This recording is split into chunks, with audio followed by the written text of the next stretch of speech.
आदरणीय हमारे जानकार बंधुओं, हमारे साथ एक आज समस्या खटक रही है कि गोस्वामी तुलसीदास जी ऐसे संत ने किस परिस्थिति में और किस किस कारण से ऐसा ब्राह्मणों की विशेषता का बखान किया और छोटी जाति को इतना हे दृष्टि से देखा, इसका कारण समझ में नहीं आता है। जैसे कि पूजिए विप्र जो गुण विहीना, पूजिए विप्र जो गुण विहीना, शूद्र नौ गुण गण ज्ञान प्रवीण। जबकि वो बोल रहे हैं जो गुण विहीन भी ब्राह्मण का पूजा की जाए और गुणवान जो है शूद्रों की पूजा नहीं। ये कौन सा कारण हो सकता है? ये बात समझ में नहीं आती है, ये समझ से परे हो जाए। फिर जो है और जगह पढ़ने को मिला कि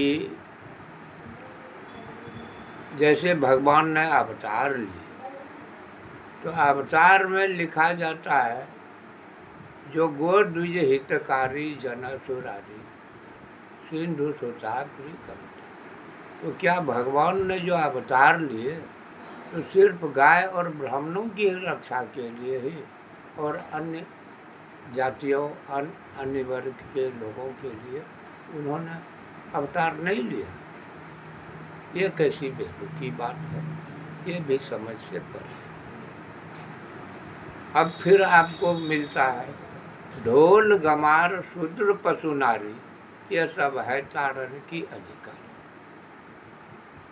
अब यहाँ ढोल और गमार, शूद्र और पशु और नारी, ये सारे चीज़ों पर जो है उन्होंने चोट किया। इसका क्या वजह?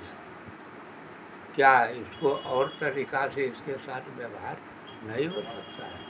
खैर, ढोल तो ढोल है, उसको तो बिना बजाए वो बज नहीं सकता है।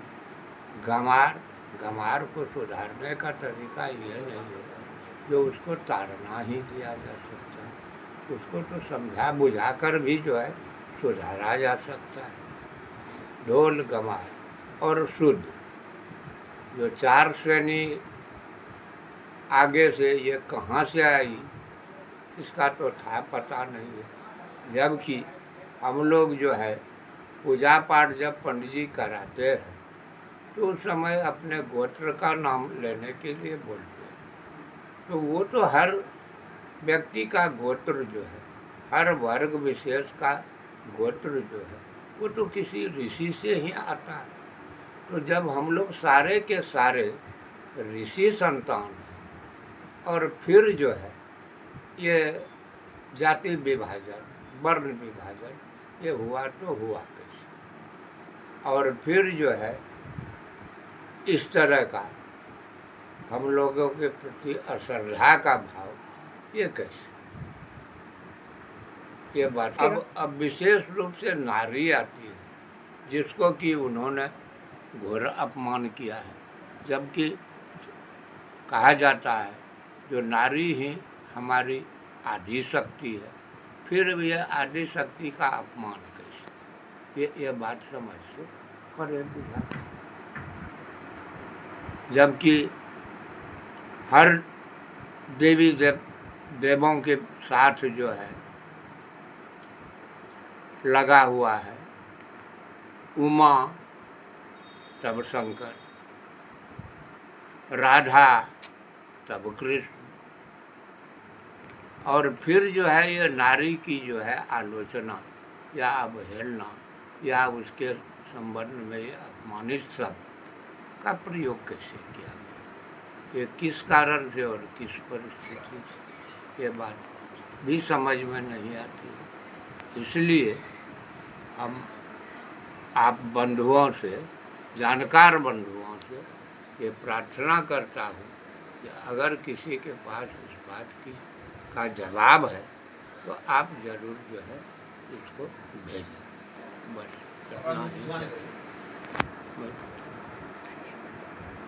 इतना ही कहकर मैं समाप्त करता हूँ और आपको जवाब देने वाले को धन्यवाद।